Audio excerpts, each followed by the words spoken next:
2 Kitchen, boy. I'm hungry.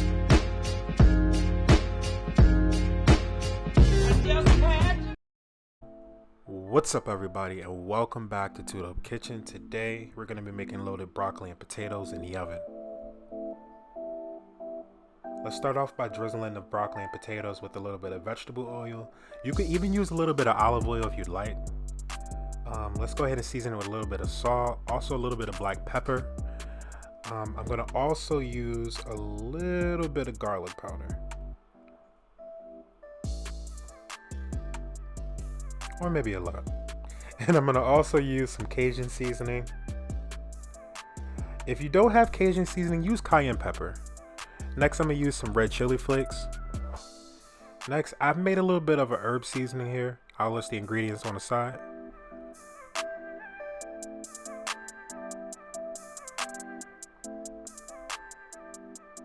Alright, I've minced some garlic too if you want to just add a little bit more garlic for fresher flavor. Add a little bit more oil. Just mix it up. You can mix it up with your hands if you like. I just felt like using a spatula. Try to mix this up really well, just so it roasts nice and evenly.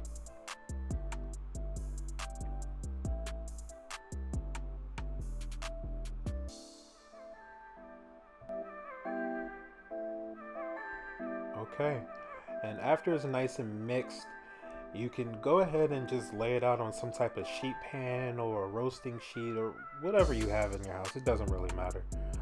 If you have a roasting pan, that'll be pretty cool, but just basically something it can be on non-stick that it can lay out nice and flat, so it'll roast nice and evenly again.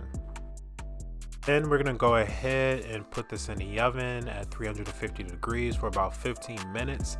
It should come out nice and roasted. Then we're gonna go ahead and add parmesan cheese. You can use store-bought, you can use grade your own, you could whatever you want to do. Next, I went ahead and grated my own cheddar cheese. If you want to buy some already shredded cheese, that's cool too. But you know, I always like to shred my own when I can. Next, we're gonna go ahead and add some chopped bacon. Now this step is completely optional. You could just leave it at the cheese. You could omit the cheese if you want, but it's loaded for a reason, you know. Next, go ahead and put this in the oven at 350 degrees for 5-10 more minutes, and boom. Honestly, you can garnish it whatever you want with a little bit of parsley, some green onions, whatever. You could even put some sour cream on this if you wanted to. But enjoy, guys.